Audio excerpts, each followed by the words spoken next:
Paz do Senhor, uma boa noite para você, meu irmão, minha irmã. Que alegria ter você aqui no canal Vida Abundante para juntos lermos a palavra de Deus. Estamos numa reta final aqui do Evangelho, narrado pelo evangelista Mateus. E hoje nós vamos ver essa parte final de condenação e morte de Jesus Cristo, morte de Judas, etc. E que o Espírito Santo possa falar ao seu coração. Ontem, o que mais a gente destacou foi a negação de Pedro na leitura que nós fizemos ontem.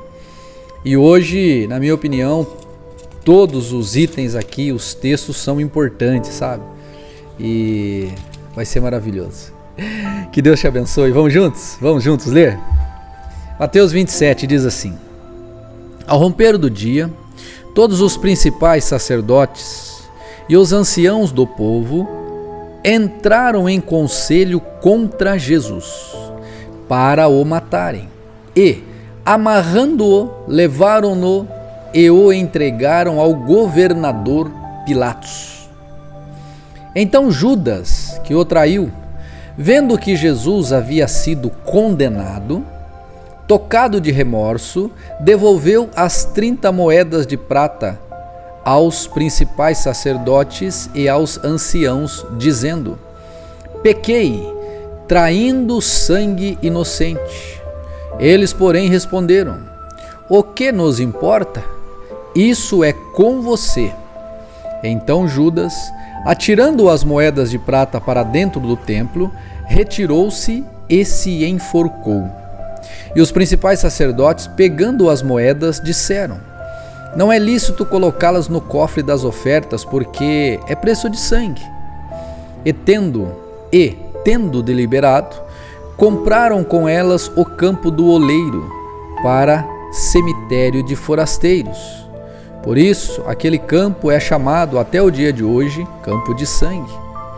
Então se cumpriu o que foi dito por meio do profeta Jeremias: Pegaram as 30 moedas de prata, preço em que foi estimado aquele a quem alguns dos filhos de Israel avaliaram, e as deram pelo campo do oleiro, assim como se ordenou o Senhor.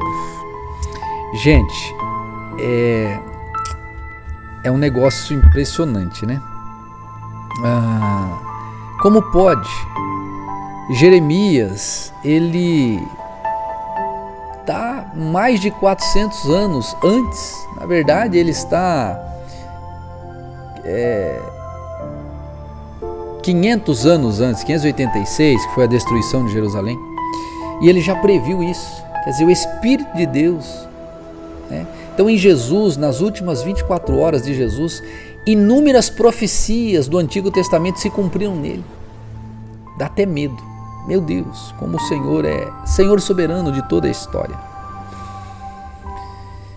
Mas vamos lá, versículo 11. Jesus estava em pé diante do governador e este o interrogou dizendo: Você é o rei dos judeus? Jesus respondeu: O Senhor está dizendo isso. E, sendo acusado pelos principais sacerdotes e pelos anciãos, Jesus nada respondeu. Então Pilatos perguntou: Não está ouvindo quantas acusações fazem contra você? Mas Jesus não respondeu nenhuma palavra, a ponto de o governador ficar muito admirado. Ora, por ocasião da festa, o governador costumava soltar ao povo um preso, conforme eles quisessem. Naquela ocasião, eles tinham um preso muito conhecido, chamado Barrabás. Estando, pois, o povo reunido, Pilatos lhes perguntou: Quem vocês querem que eu solte? Barrabás ou Jesus, chamado Cristo? Porque sabia que era por inveja que eles tinham entregado Jesus. E, estando Pilatos sentado no tribunal, a mulher dele mandou dizer-lhe: Não se envolva com esse justo, porque hoje, em sonho, sofri muito por causa dele. Mas os principais sacerdotes e os anciãos persuadiram o povo a quem a que pedisse Barrabás e condenasse Jesus à morte. De novo, o governador perguntou: qual dos dois vocês querem que eu solte? Eles responderam: Barrabás. Pilatos lhes perguntou: que farei então com Jesus, chamado Cristo? Todos responderam: que seja crucificado. Pilatos continuou: que mal ele fez? Porém eles gritavam cada vez mais: que seja crucificado. Vendo Pilatos que nada conseguia e que, ao contrário, o tumulto aumentava, mandou trazer água e lavou as mãos diante do povo, dizendo: estou inocente do sangue deste homem. Fique o caso com vocês. E o povo todo respondeu: que o sangue dele caia sobre nós e sobre nossos filhos. Então Pilatos lhe soltou Barrabás e depois mandou açoitar Jesus e entregou-o para ser crucificado. Logo a seguir, os soldados do governador, levando Jesus para o pretório, reuniram em torno dele toda a tropa. Tiraram a roupa de Jesus e o vestiram com um manto escarlate. E, tecendo uma coroa de espinhos, a puseram na cabeça dele e colocaram um caniço em sua mão direita. E, ajoelhando-se diante dele, zombavam, dizendo: salve, rei dos judeus! E, cuspindo nele, pegaram o caniço e batiam na cabeça dele. Depois de terem zombado dele, tiraram-lhe o manto e o vestiram com as suas próprias roupas. Então o levaram para ser crucificado. Ao saírem, encontraram um cirineu chamado Simão, a quem obrigaram a carregar a cruz de Jesus. E chegando a um lugar chamado Gólgota, que significa lugar da caveira, deram vinho com fel para Jesus beber, mas ele, provando-o, não quis beber. Depois de o crucificarem, repartiram entre si as roupas dele, tirando a sorte. E, assentados ali, o guardavam. Por cima da cabeça de Jesus, puseram por escrito a acusação contra ele: este é o rei dos judeus. E 2 ladrões foram crucificados com ele, um à sua direita e outro à sua esquerda. Os que iam passando blasfemavam contra ele, balançando a cabeça e dizendo: ei, você que destrói o santuário e em 3 dias o edifica? Salve a si mesmo, se você é o Filho de Deus, e desça da cruz. De igual modo, os principais sacerdotes, com os escribas e anciãos, zombando, diziam: salvou os outros, a si mesmo não pode salvar. É rei de Israel, que ele desça da cruz, e então creremos nele. Confiou em Deus, pois que Deus venha livrá-lo agora, se de fato lhe quer bem, porque ele disse: sou filho de Deus. Também os ladrões que haviam sido crucificados com ele o insultavam. A partir do meio-dia, houve trevas sobre toda a terra até as 3 horas da tarde. Por volta das 3 da tarde, Jesus clamou em alta voz, dizendo: Eli, Eli, lema sabachthani. Isso quer dizer: Deus meu, por que me desamparaste? Alguns dos que estavam ali, ouvindo isso, diziam: ele chama por Elias.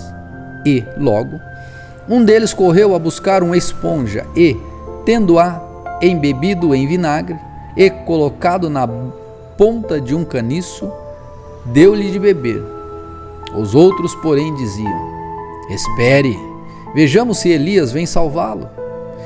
E Jesus, clamando outra vez em alta voz, entregou o Espírito. Eis que o véu do santuário se rasgou em 2 partes, de alto a baixo. A terra tremeu e as rochas se partiram.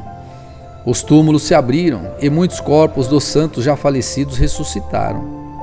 E saindo dos túmulos, depois da ressurreição de Jesus, entraram na cidade santa e apareceram a muitos. O centurião e os que que com ele guardavam Jesus, vendo o terremoto e tudo o que se passava, ficaram possuídos de grande temor e disseram: verdadeiramente este era o Filho de Deus. Estavam ali muitas mulheres, observando de longe. Eram as que vinham seguindo Jesus desde a Galiléia para o servir. Entre elas estava Maria Madalena, Maria, mãe de Tiago e de José, e a mulher de Zebedeu. Ao cair da tarde, veio um homem de Arimateia, chamado José, que era também discípulo de Jesus. Este foi até Pilatos e lhe pediu o corpo de Jesus. Então Pilatos mandou que o corpo lhe fosse entregue. E José, levando o corpo, envolveu num lenço limpo de linho e o depositou no seu túmulo novo, que ele tinha mandado abrir na rocha. E rolando uma grande pedra para a entrada do túmulo, foi embora. Estava ali sentadas em frente do túmulo Maria Madalena e a outra Maria. No dia seguinte, que é o dia depois da preparação, os principais sacerdotes e os fariseus se reuniram com Pilatos e lhe disseram: Senhor, nós lembramos que aquele enganador, enquanto vivia, disse: depois de 3 dias ressuscitarei. Portanto, mande que o túmulo seja guardado com segurança até o 3º dia, para que não aconteça que, vindo os discípulos dele, roubem e depois digam ao povo: ressuscitou dos mortos. E este último engano será pior do que o primeiro. Pilatos respondeu: uma escolta está à disposição de vocês. Vão e aguardem, ou vão e guardem o túmulo, como bem entenderem. Indo eles, montaram guarda ao túmulo, selando a pedra e deixando ali a escolta. Esta é a palavra de Deus para hoje. Que Deus abençoe você em nome de Jesus e até amanhã.